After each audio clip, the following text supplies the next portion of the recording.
Saúdo a todos com a paz do Senhor. Também, nesta oportunidade, gostaria de saudar a todos os nossos internautas que estão conectados com a página do Facebook da nossa igreja, também o nosso canal do YouTube. Nós estamos numa dinâmica diferente de nossos cultos, até porque nós estamos impossibilitados de congregar com pessoas no número que temos em nosso templo central, é bastante grande. Porém, devido a esta pandemia mundial, nós de alguma maneira, como a própria Bíblia nos afirma, na primeira carta de Paulo aos Coríntios, no capítulo 9, no versículo 23, fazendo tudo, usando todos os meios para convencer pessoas a Cristo. Nesta oportunidade, você que está de posse do seu exemplar da Bíblia, faça uso neste momento, no primeiro livro dos Reis, no capítulo de número 18. Enquanto você está manuseando o seu exemplar da Bíblia, aí no seu lar, com a sua família, eu quero tecer o meu agradecimento ao nosso pastor presidente, pela confiança, pastor Paulo Roberto Freire da Costa, nosso presidente que está conectado e de maneira dinâmica deu um caráter diferente aos nossos cultos, fazendo esta escola bíblica online. Também agradecendo toda a diretoria da nossa igreja, o meu pastor supervisor que está nos assistindo, pastor Oséias. Também saudar aqui todos aqueles que cá estão, pastor Wesley, pastor Cleuton, também todos os nossos músicos, aqueles que, direto ou indiretamente, estão cooperando com este trabalho. A congregação que pastoreio, congregação do Jardim Santo Antônio, como todos os trabalhos da nossa igreja, também está acompanhando. E eu disse à minha esposa, ao sair de casa, como ela mesmo tomou a iniciativa, nós sempre estamos juntos, cooperando na casa de Deus, mas nesta feita nem minha esposa Elane, nem minha filha Júlia pôde estar, devido ao caráter diferenciado do nosso culto. Mas eu acredito que todas as coisas cooperam para o bem daqueles que amam ao Senhor. Primeiro livro dos Reis, capítulo de número 18. E eu gostaria de ler alguns versículos, partindo do versículo de número 20, vou ler o versículo 21 e o versículo 22, depois o versículo de número 30 a seguir, do capítulo 18 do primeiro livro dos Reis. Na tradução que eu possuo, diz assim: E então enviou Acabe os mensageiros a todos os filhos de Israel, e se ajuntou os profetas no Carmelo. E então Elias se chegou a todo o povo e disse: Até quando cocheareis entre dois pensamentos? Se o Senhor é Deus, segui-o. Se Baal, segui-o. Porém o povo não lhe respondeu nada. Então Elias disse ao povo: Só eu fiquei por profeta do Senhor, e os profetas de Baal são 450 homens. Versículo de número 30. E então Elias disse a todo o povo: Chegai-vos a mim. E todo o povo se chegou a ele, e reparou o altar do Senhor que estava quebrado. E Elias tomou 12 pedras, conforme o número das tribos dos filhos de Jacó, ao qual veio a palavra do Senhor, dizendo: Israel será o seu nome. E com aquelas pedras edificou o altar em o nome do Senhor. Depois fez uma cavidade em redor do altar, segundo a largura de 2 medidas de semente. E então armou a lenha e dividiu o bezerro em pedaços, e a pôs sobre a lenha. E disse: Enchei de água 4 cântaros, e derramai sobre o holocausto e sobre a lenha. E disse: Fazei-o a segunda vez. E assim o fizeram. E disse: Fazei-o ainda a terceira vez. E assim o fizeram a terceira vez, de maneira que corria em redor do altar, e aquela cavidade se encheu de água.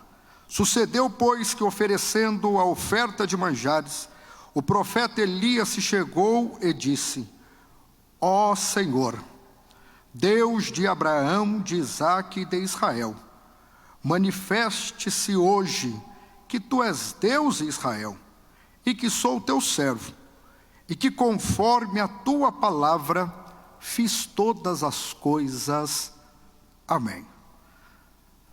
Para este trabalho de escola bíblica, que é a nossa escola bíblica online, Deus me colocou um tema no coração, que é: a igreja preparada segue avançando ou ainda segue em frente. O texto que eu acabei de ler é bastante conhecido daqueles que leem a Bíblia Sagrada, aonde Israel, o povo de Deus no tempo veterotestamentário, está vivendo um revés. E o revés que Israel está passando é um revés político, e isto você pode acompanhar no primeiro livro dos Reis, no capítulo de número 12, dos versículos de número 1 até o versículo de número 25, porque Israel sofreu um cisma depois de 120 anos, em um reinado inteiriço, em um reinado íntegro. Israel passou por um cisma, então o seu sistema político está dividido, o contexto social também há uma divisão. E se você acompanhar no capítulo 12, a partir do versículo 26 do primeiro livro dos Reis, você perceberá que o povo agora está dividido socialmente. Uma parte com a capital em primeira instância em Siquém, depois em Tirza e depois em Samaria, ficou na banda do norte com 10 tribos. A outra parte está em Benjamim e Judá. O contexto social não é bom para o povo. Após isto, o povo vive um revés moral. E se nós lermos o capítulo de número 16, versículos de número 29 e 33 do primeiro livro dos Reis, nós hamos de perceber, ou perceberemos, que Israel está vivenciando uma crise moral. E sobretudo, há uma crise espiritual. O versículo de número 24 e 25 do primeiro livro dos Reis, no capítulo 20, diz que cada um agora está à mercê de um Deus dentro da nação de Israel. É dentro deste contexto adverso, é dentro dessas implicações que o povo está vivendo. Há uma crise social, há uma crise política, há uma crise moral e há uma crise espiritual. Neste contexto, Deus levanta um homem da cidade de Tisbe chamado Elias, e a Bíblia nos diz, no capítulo de número 17 do primeiro livro dos Reis, que este se apresenta a Acabe, um rei ímpio que estava corrompendo um povo. Quando a Bíblia vai citar os caminhos maléficos de um monarca, ela faz questão de dizer que é o mesmo caminho de Jeroboão I, que não soube aproveitar as oportunidades que Deus o havia dado. Há por 18 vezes a expressão: e andou nos caminhos de Jeroboão, ou seja, caminhos ruins. Se você acompanhar o capítulo de número 13 e o versículo de número 2 do segundo livro dos Reis, você perceberá que Joacás andou nos caminhos de Jeroboão. Se você continuar lendo o versículo 11, permaneceu Joacás nos caminhos de Jeroboão, fazendo o povo pecar. Amazias não foi diferente. Em 2 Reis 14:3, andou nos caminhos de Jeroboão. E o seu filho Jeroboão II, em 2 Reis capítulo 14, versículo 23, esteve nos caminhos de seu pai, caminhos horrendos e perversos, que desagradou ao Senhor. Este Acabe também agora está no mesmo caminho de Jeroboão, fazendo o povo pecar, não trazendo o povo para adorar o Senhor Deus, não unindo a nação e não fazendo a sociedade prosperar. Dentro deste contexto, Deus levanta o profeta Elias, e Elias agora se contrapõe a Acabe, E quando ele aparece, o capítulo de número 17, versículos de número 1 a 3 do primeiro livro dos Reis, ele vem com uma mensagem imprecatória de juízo. Por quê? Porque Deus, quando falou ao povo, nas bênçãos de Deuteronômio, nas impetrações do capítulo 28, do versículo de número 1 a 13, era se o povo ouvisse atentamente a voz do Senhor. Mas se o povo andasse errado, por caminhos tortuosos, ao invés de vir a bênção, viriam a maldição, a imprecação. E quando Elias aparece, em 1 Reis 17, versículo de número 2 e 3, ele vem com a palavra do Senhor, que está em Deuteronômio 28, versículos 22 e 23, porque há alguns desavisados que pensam que quando Elias apareceu, ele veio dizendo, segundo a minha palavra. Não, aquilo já estava registrado no livro da repetição da lei, no livro de Deuteronômio. Quando o povo andava fora do caminho do Senhor, ao invés de vir a chuva, Deus cerraria os céus, e ao invés de descer o orvalho, viria o pó sobre a terra, Deus fechando o céu. Os nascedouros dos rios não iriam ser alimentados, as plantações não seriam umidificadas, o caos se instauraria. Quando Elias se apresenta, ele se apresenta com a palavra de Deus. Por quê? A minha palavra tem pouca valia, a sua palavra tem pouca valia se ela não estiver enquadrado na palavra de Deus. Mas se ela estiver enquadrado na palavra de Deus, a Bíblia diz em Jeremias, no capítulo 1 e no versículo 12, eu velo para cumprir a minha palavra. E isto é tão sério, que lá no Salmo 138 e 1, Deus disse, eu coloquei a minha palavra acima do meu nome. Ou seja, Deus não pode mentir, é o que diz em Hebreus 6 e 13, se Deus não pode mentir, e não tendo por quem ele jurar, jurou por si mesmo, falou a sua palavra, e Deus tem compromisso com a sua palavra. Eu quero lhe dizer que se você estiver enquadrado na palavra de Deus, se a palavra de Deus tiver livre curso na sua vida, aquilo que você falar, Deus que está no céu há de respaldar a sua palavra. Elias vem falando a palavra de Deus, e sabe o que ocorre? O céu é fechado. Mas como pode? O povo está em uma crise política, em uma crise social, em uma crise moral e em uma crise espiritual, e agora vem um juízo de Deus, como diz Ezequiel 14, 21, fome é um dos juízos de Deus. Como é que Deus vai combater uma crise usando um juízo? É que o juízo de Deus vem para nos fazer repensar algumas situações. Quem sabe você está dizendo, já não basta os maus que a sociedade está vivenciando, já não basta as crises políticas e econômicas que nós estamos passando, e agora esta pandemia vem para nos assolar. Esta pandemia está instaurada para te fazer refletir, para te fazer associar uma coisa com a outra, para convergir das atuações do mundo e dizer, Deus está no controle de toda a situação. Um juízo de Deus vem para nos fazer refletir. É bem verdade, pastor Wesley, que a igreja não foi pega desapercebida. É bem verdade, pastor Cleuton, que a igreja não foi pega desapercebida, porque o próprio Jesus, no capítulo de número 24, versículo de número 8 do Evangelho segundo escreveu Mateus, diz que isto é o princípio de dores. E quando ele fala que a palavra ali é pestilência, em Mateus 24 e 7, e em Lucas 21 e 11 é peste. O termo na língua grega, no original para peste, é loiomai, ou seja, este termo loimoi significa que haveria pestes infecciosas. Estas pestes infecciosas é o que está acontecendo,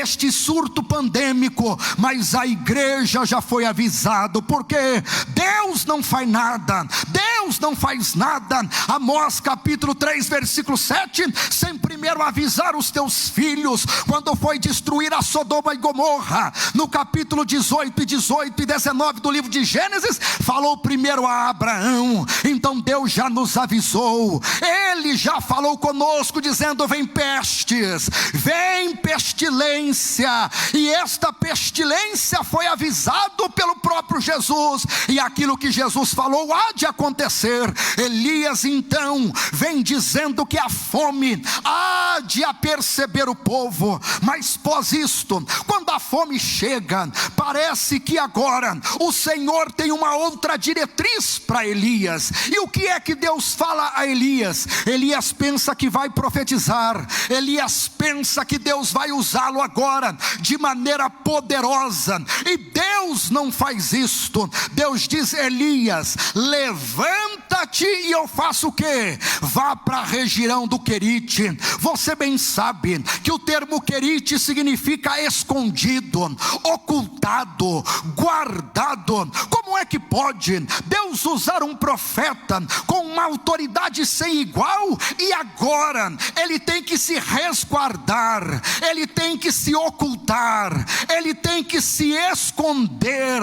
É porque para Deus preparar a sua igreja, Ele não precisa projetar de maneira midiática, não precisamos estar em um pedestal. A igreja segue trabalhando, independente das atividades, estar na mídia ou não. Os nossos trabalhos sempre foram concluídos e conclusivos. A igreja segue porque o Senhor é o dono da igreja. Sabe o que Deus diz a Elias? Vai e te esconde-te, fica ali no Querite. Por quanto tempo? Pelo tempo indeterminado. Nós não sabemos quanto tempo nós vamos cultuar das nossas casas, nós não sabemos quanto tempo nós vamos permanecer assim, mas o nosso trabalho de base foi feito muito bem. Lembre-se que quando Paulo foi instruir aos obreiros da cidade de Éfeso, no capítulo 20, versículo 19 e 20 do livro de Atos, ele disse: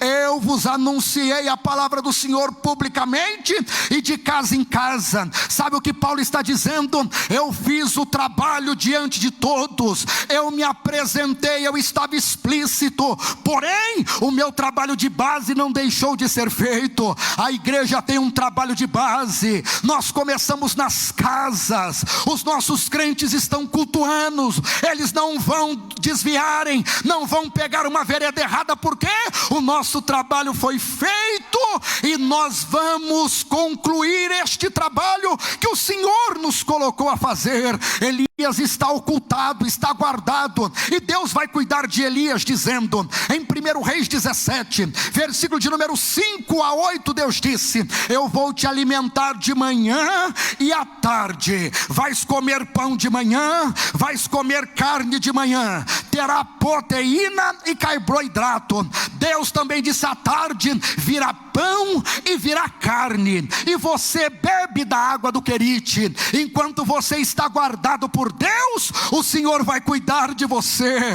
Não vai faltar a manutenção para o seu corpo, que é o templo do Espírito Santo. Deus vai descedentar a sua sede, Deus vai lhe amparar. Tem pão de manhã, mas tem pão à tarde também. Tem carne de manhã, mas tem carne à tarde também. Deus vai lhe dar a água para descedentar a sede. Enquanto Elias está sendo guardado por Deus, Deus está dizendo: eu cuido de você. Quem sabe você está no seu lar dizendo: o que é que vai ser de mim? A oportunidade de emprego não aparece, ou aqueles que estavam empregados, o meu contrato foi cancelado, ou estou de férias coletivas sem receber. Ouça o que eu vou lhe dizer: Deus vai cuidar de você, Deus vai cuidar de você. Jesus foi quem disse, e não eu, em Mateus 6:25: porque andais ansiosos pelo dia de amanhã? Porque andais dizendo: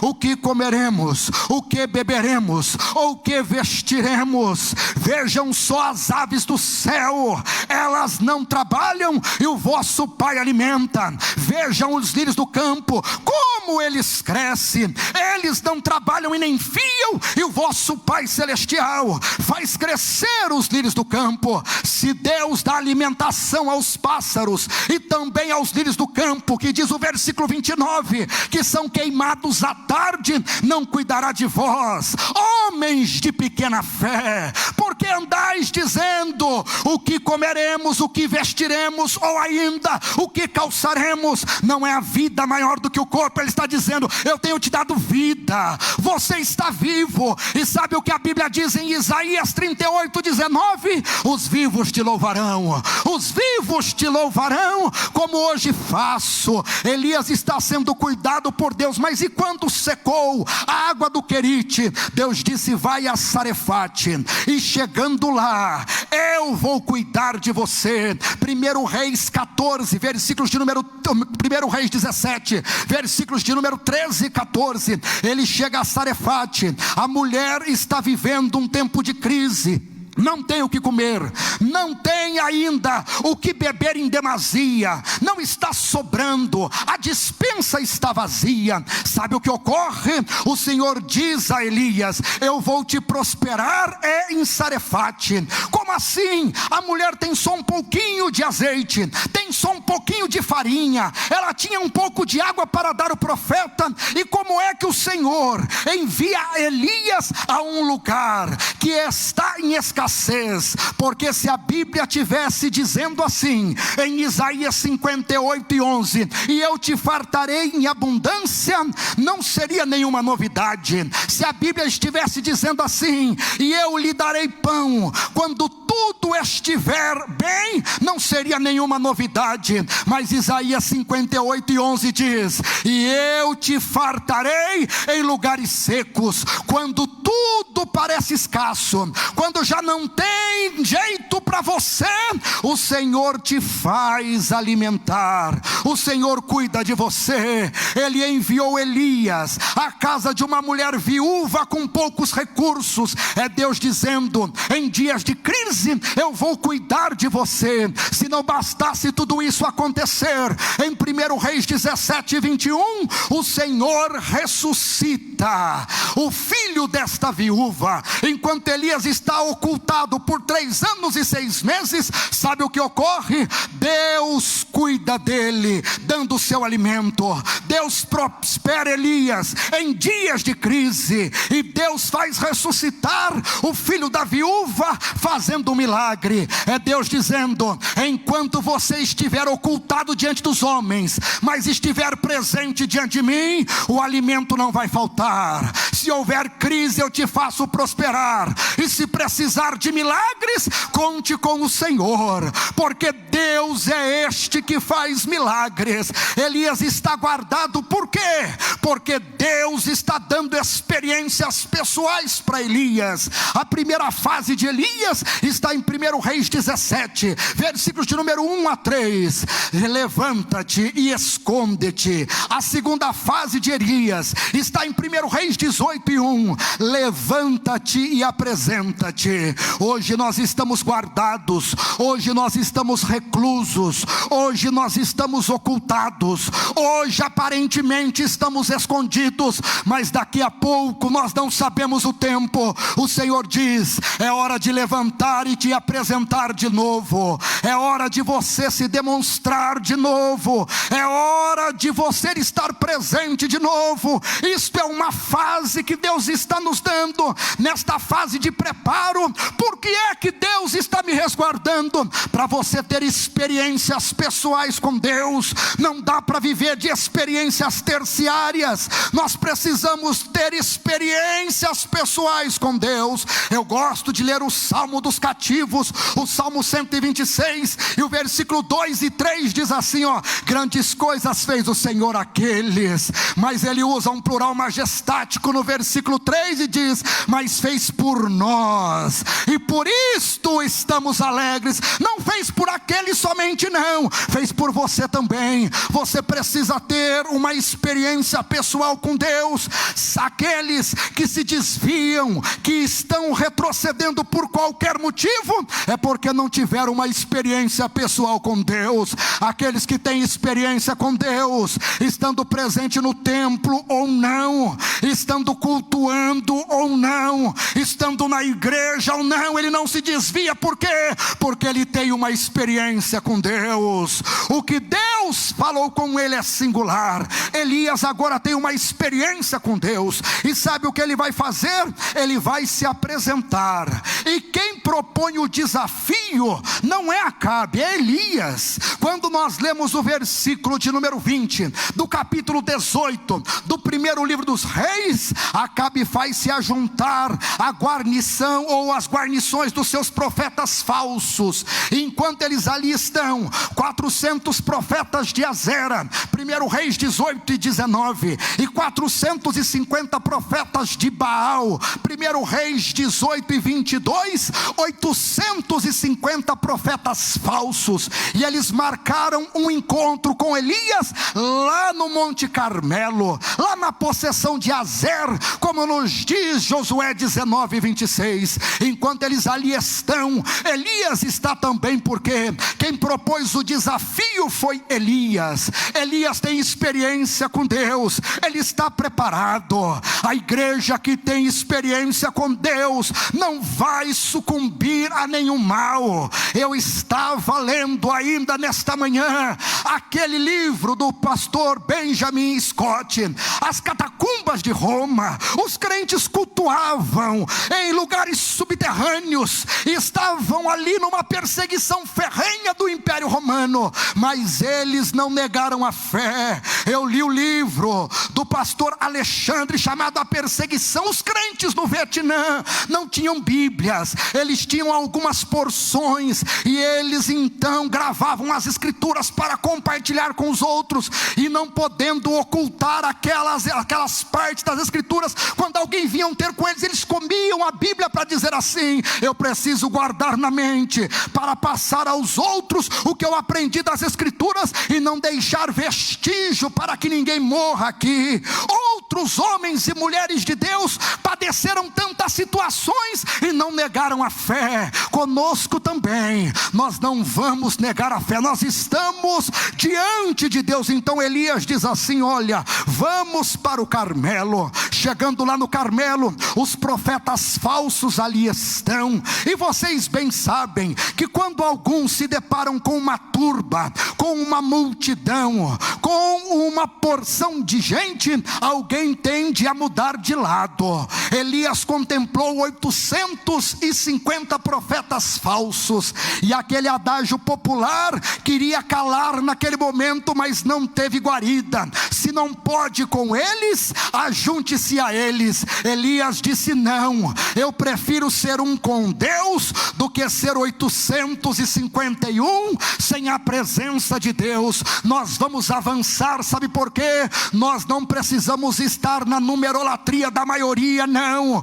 Nós servimos a Deus de modo pessoal. Não é porque tem 850 do lado de lá e eu estou sozinho do lado de cá que Deus vai me desamparar, de maneira alguma. Pastor Cleudo, eu me lembro que quando o Senhor disse lá em Levítico, no capítulo de número 26, versículos de número 7 e 8 principalmente, o Senhor disse: 5 israelitas perseguirão a 100, ganharão a batalha. 100 israelitas perseguirão a 10.000 e ganharão a batalha. Aí vem Josué, o comandante, no capítulo 23 e 10, dizendo: um israelita perseguirá a 1.000, ou seja, um crente na batalha é 1 por 1.000. Elias olhou e disse: só tem 850, a conta é diferente, é 1 por 1.000. Você na batalha não vale um dígito, você tem o poder de Deus na sua vida. E eu quero lhe dizer, diante destas situações, não se turbe, não se decline. Deus está com você, Deus está com você. É melhor ser um com Deus do que ser 850 41 sem a presença de Deus. E tem alguns mal avisados que quando vê a multidão quer passar por outro lado. Lá no menu de Israel, nas comidas caché, em Levítico 11:32, havia uma restrição ao povo dizendo: não comerás camaleão. Por quê? Camaleão, dependendo da pigmentação, ele também se faz pigmentar por aquela cor. Se ele está no lugar que é amarelo, ele fica amarelo também. Se ele está no lugar que é vermelho, ele se pigmenta vermelho também. Tem muitas pessoas que quando percebe que a maioria não está do seu lado, ele passa de lado. Não passe para o outro lado. Maior é o que está conosco. 1 de João 4:4. Maior é o que está conosco. A oração do profeta Eliseu, eu preciso fazer nesta noite, em 2 Reis 6:16. Aquele servo só viu o aparente, dizendo: meu Senhor, nós vamos sucumbir diante destes, porque eles são muitos. O Senhor disse a Eliseu: faça uma oração por este moço. E Eliseu orou dizendo: Senhor, abra os olhos do moço, para que ele veja. E atrás daquele grandiosíssimo exército estavam os exércitos de Deus. Os exércitos de Deus estão conosco. Os exércitos de Deus estão conosco. Elias então disse: eu não vou passar para o lado de lá. Se eles quiserem, eles que venham para o lado de cá. Segunda situação que ocorreu, Elias percebeu que depois deles invocarem o seu Deus, depois de clamarem o seu Deus por algumas horas, nada aconteceu. Eles começaram primeiro, mas não conseguiram concluir. A diferença não é começar primeiro, é chegar no final. Tem muitos que começam, mas não conseguem terminar. A Bíblia tem um conselho em Eclesiastes 9:11 que é: o pódio não são dos ligeiros. Não é quem sai correndo que vai chegar até o final, não. Nós não precisamos correr muito, nós precisamos romper todas as situações e chegar até o final, porque foi Jesus quem disse no capítulo 24, versículo de número 13 e 14 do Evangelho segundo escreveu Mateus: o amor de muitos há de se esfriar, mas o que permanecer até o fim será salvo. A nossa recompensa está no final. Lembre-se que Jó disse: melhor é o último estágio. Jó capítulo 8 versículo 7. Eclesiastes 7:8, melhor é o fim das coisas. Daniel 12:13, tu porém vai até o fim. Apocalipse 2:10, no final nós receberemos a coroa da vida. Elias então percebeu que eles começaram primeiro, mas não iam concluir com êxito. Não importa se alguém começou primeiro, nós devemos chegar até o final. Depois Elias percebe que precisa reparar o altar, não é mudar de altar. A igreja segue preparada porque nós temos o nosso altar, que diz Hebreus 13:10 que não é altar para se alimentar. Não, este altar é o ponto de encontro com a presença de Deus. Porque Elias não vai construir um altar, ele vai restaurar o altar. Este altar, quando você lê o primeiro livro de Samuel, no capítulo 15, no versículo 12, você vai perceber que este altar era de Saul, porque Saul levantou um altar ali no Carmelo, na possessão de Azer. Elias disse: eu não posso fazer outro altar, porque fazer outro altar é trocar de Deus. Eu preciso restaurar o altar, porque eu preciso continuar com a presença do verdadeiro Deus. Altar é o ponto de encontro entre Deus e o homem. Desde Gênesis 4, versículo de número 4, o altar que tinha Abel. Você vai ver Noé saindo da arca, e a primeira coisa que ele faz em Gênesis 8:20 é fazer um altar. Você consegue perceber que Abrão, em seu trajeto em Gênesis 12:7, tem um altar. O seu filho Isaque, em Gênesis 26 e 23, fez um altar. Jacó, Gênesis 35:1, tem um altar. 31:7, continua tendo altar. Se você ler em Êxodo 24:4, Moisés tinha um altar. Ou seja, altar é o símbolo da presença de Deus. Ele disse: eu preciso restaurar este altar. não é fazer outro altar, não é mudar de Deus. Nós não precisamos mudar de Deus. O nosso Deus é o único Deus. O nosso Deus é o Deus verdadeiro.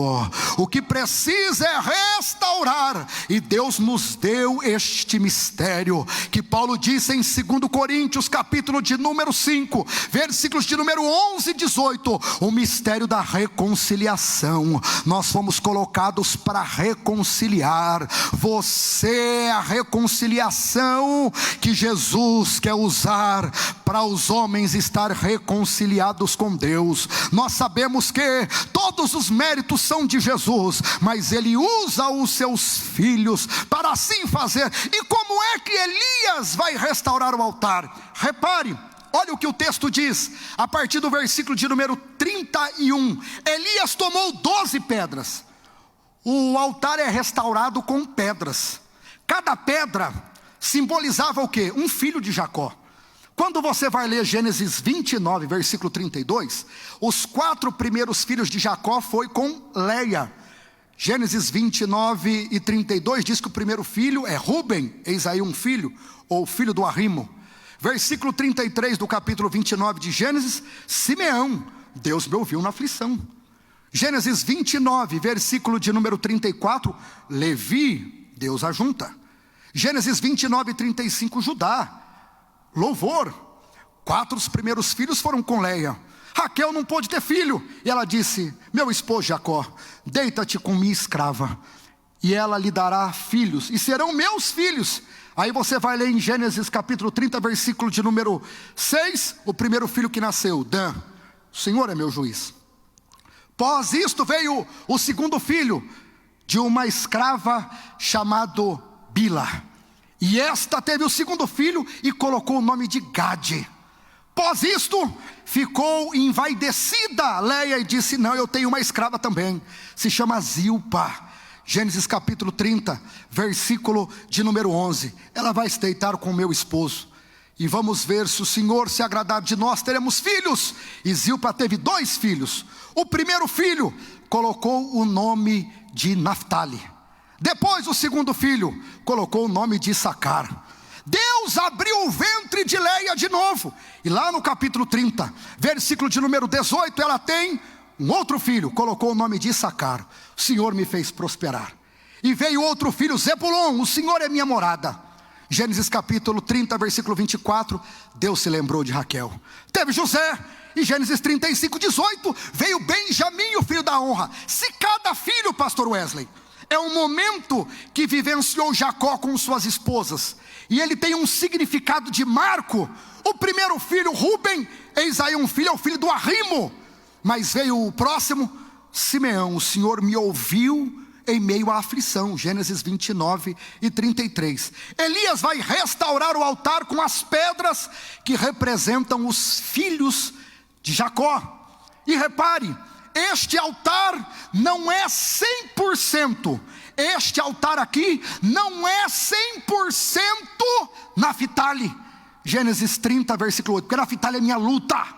Mas também este altar não é 100% aflição, como foi Simeão em Gênesis 29 e 33. Este altar não é só um sentimento.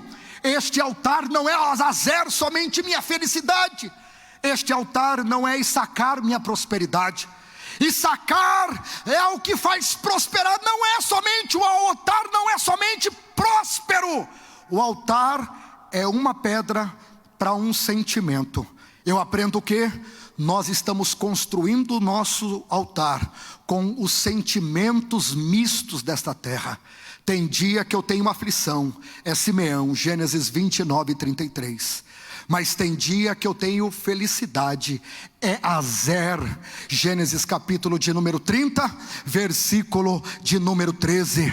Tem dia que este altar é um altar de louvor, e eu canto ao Senhor, é Judá, Gênesis 29 e 35. Este altar não é só um sentimento, ele é um misto de sentimento. Sabe por quê? Os nossos altares são construídos assim. Tem dia que tem luta, tem dia que tem alegria, tem dia que tem aflição, tem dias diz que nós estamos prósperos. E o que é que nós fazemos? É uma pedra que nós vamos colocando, porque é assim que nós construímos o nosso altar diante de Deus. A nossa vida nesta terra, ela é um misto de sentimento. Paulo não escondeu isto quando ele escreveu a sua segunda carta a Timóteo. Para cada capítulo ele fala de uma aflição. Segundo Timóteo capítulo 1 versículo 8, a aflição daquele que serve a Deus. Segundo Timóteo capítulo 2 versículo 4, a aflição de um bom soldado. Segundo Timóteo capítulo 3 versículo 12, a aflição daqueles que servem ao Senhor piamente. Segundo Timóteo capítulo 4 versículo 5, a aflição que tem um evangelista. Ou seja, para cada capítulo é uma aflição. E por que é que Deus não tira a aflição? A aflição é o incômodo que nós temos nesta vida, mas é quando as aflições chegam que nós nos recorremos ao Senhor e dizemos: Senhor, eu não vou suportar. E a palavra dele é aquela que ele disse a Paulo em 2 Coríntios 12:7: a minha graça te basta. O mensageiro de Satanás está aí te esbofeteando, mas a minha graça te basta, porque o meu poder se aperfeiçoa em tua fraqueza. E assim, quando você está fraco, é neste momento que você está forte. Você já teve a curiosidade de ler a galeria dos heróis da fé? Em Hebreus no capítulo 11, versículo 33 e 34, o que aqueles homens padeceram? Mas diz o texto que da fraqueza tiraram força. Aquele texto de Joel 3:10 é mal interpretado. Ele não diz assim, diga ao fraco forte, não. É diga ao fraco forte. É você dizendo para você mesmo: parece que você está fraco, mas você é forte, porque o seu altar está sendo erguido. E olha o que diz o texto: até então o altar são 12 pedras, mas quando ele colocou a última pedra, Benjamim, Gênesis 35:18, o altar já não chama mais 12 filhos de Jacó com 12 pedras, diz: o qual veio a palavra do Senhor dizendo: Israel será o seu nome. Quando o altar está de pé, você não é 12 pedras mais com misto de sentimento. Você triunfou, você é campeão de Deus. Você que está aí do outro lado, o seu altar de pé significa que o Senhor tem te feito campeão e campeã do Senhor. O seu altar está de pé. Altar de pé glorifica a Deus. Altar de pé bendize ao Senhor. Altar de pé é símbolo de triunfo. Altar de pé é símbolo de vitória. Com todos os sentimentos, os mistos de sentimentos que passamos, o nosso altar está em pé. A nossa vida está em pé. Você está servindo ao Senhor em meio às intempéries, às adversidades, às procelosidades. Você está em pé. E se você está em pé, é porque o Senhor tem te feito um campeão e uma campeã. Eu estou pregando a internautas campeões e campeãs de Deus. Eu estou falando a crentes que estão em triunfo. E como o apóstolo Paulo disse em Romanos 8:37, mais do que vencedores, mais do que vencedores, super conquistadores. Olha o que Elias faz. Vou caminhando para o final. Elias agora ergueu o altar, mas o altar não pode ficar desprotegido. Por quê? Nós estamos preparados para avançar. Estamos avançando. Vou colocar, estamos avançando. Elias diz assim: o altar foi levantado. Tem pessoas que demoram muito tempo para levantar o altar e perdem a sua comunhão com Deus, o ponto de encontro com o altar, por causa de coisas ínfimas e banais. Elias disse: não, eu preciso proteger o altar. Eu acredito que você já leu esse texto várias vezes, mas não sei se você teve esta percepção. Elias cavou em redor, fez um círculo. Para quê? Ao cavar e colocar água, era uma armadilha natural, pantanoso, porque alguns animais tentavam derrubar os altares. É só você ler o Salmo de número 80, versículo de número 8, fala acerca do javali. Você lê as raposas e as rapozinhas que vez por outra roubavam as ofertas do altar. Cantares capítulo 2 versículo 15. Aquela cobra pequena que rompiam os muros. Eclesiastes capítulo de número 10 versículo de número 8. Estes eram os inimigos do altar. E o que é que Elias fez? cava em redor e coloca água. Faz uma armadilha natural. Para quê? Para proteger o altar. Proteja o teu altar. Proteja o altar que Deus tem te dado. A comunhão com Deus custa muito caro. Tem pessoas que passam a vida toda com uma comunhão profunda com Deus, e por causa de prazeres efêmeros, perdem a sua comunhão com Deus. Tome a vida de Sansão como exemplo. Sansão foi o homem que a manifestação esplendorosa do Espírito Santo esteve na sua vida. É só você ler na sua casa. O Espírito encheu Sansão desde seu nascedouro. Juízes capítulo 13, 25. Depois você vai ler Juízes 14, 6. Sansão, pleno do Espírito, matou um leão pequeno. Juízes 14, 19. Sansão venceu quase 1000 filisteus. Continua lendo Juízes capítulo 15, versículo 4. E Juízes 15, 14 e 15. Sansão, com um queixo de jumento fresco, matou quase 1000 filisteus. Você vai ler ainda em Juízes 16 e 2. Sansão carregando as portas de Gaza, com quase 3 toneladas, percorrendo 90 quilômetros. Sansão está pleno da presença de Deus. Mas este viveu uma vida de comodismo, automática. E certo dia, depois de 3 vezes tentar a Deus, o Espírito de Deus se afastou dele quando o seu cabelo foi cortado por um filisteu, quando ele dormia no colo da Dalila filisteia. Ele diz: levantar-me-ei e vencerei como dantes. Juízes 16 e 21. E não sabia ele que o Espírito de Deus havia se afastado dele. Sansão tem a manifestação quase que plena do Espírito em sua vida. Porém, este viveu uma vida lúdica diante de Deus. O que ocorreu? Os dias do seu nazireado foram todos perdidos. Eu não tenho tempo de me ater a este texto, mas leia na sua casa. Números capítulo de número 6, versículo de número 12 a 20. Quando um homem permitia que os seus cabelos, o seu voto com Deus, fosse declinado, ele perdia todos os anos do seu nazireado. Já imaginou você trabalhar em uma empresa 30 anos, e a hora de você receber, você não ter a paga do seu trabalho, foi mandado embora por justa causa? É este mesmo fato de Sansão. Agora Elias, ele faz o quê? Ele diz: eu preciso proteger o meu altar. Proteger, porque senão vai ser arruinado de novo. E protege como? Cava em redor e coloca água. Quanto de água? Uma medida? Não, coloca mais uma. 2? Não, 3. E ele diz: deposita as medidas de água. Por quê? A água fala da palavra de Deus. O que protege o seu altar é a palavra de Deus. A Bíblia diz em Provérbios 6 e 22: quando caminhares, a palavra te guiará. Quando dormires, a palavra te protegerá. Quando acordares, a palavra do Senhor falará contigo. Protegeu o altar. Elias disse: então agora é a hora de orar. Não adianta orar sem se preparar. Elias disse: é o momento de orar. Está tudo preparado. A oferta ali está. Ali está o preparo do altar. Ali já está tudo condicionado para que o Senhor se apresente neste altar. Se você fizer a sua parte, Deus tem a parte dele feita. A igreja segue preparada e adiante, rumo à frente, avançando. Por quê? Porque o Senhor está conosco. E Elias agora vai orar. E a primeira palavra de